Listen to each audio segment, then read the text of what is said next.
Did you know that the yeast we use today for making bread actually began thousands of years ago? Back then, people couldn't buy yeast from a shop.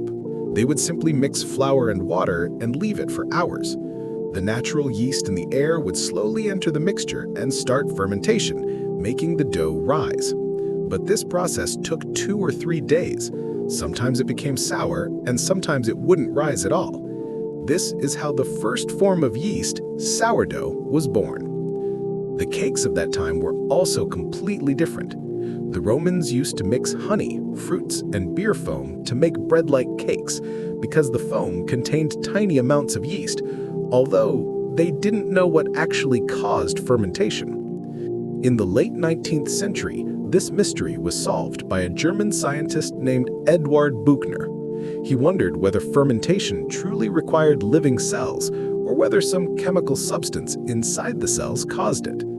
To find the answer, Buchner performed a bold experiment. He ground yeast cells in a mortar and pestle to extract their inner juice. Then he mixed this juice with a sugar solution. After a short while, gas bubbles began to rise from the solution, meaning fermentation was happening without any living cells. This substance was named zymase enzyme.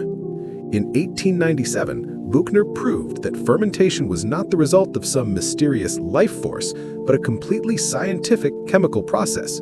For this discovery, Eduard Buchner received the Nobel Prize in Chemistry in 1907. Today, every tiny grain of yeast we use carries within it the story of those bubbles in Buchner's test tube, the discovery that changed the history of science and human civilization.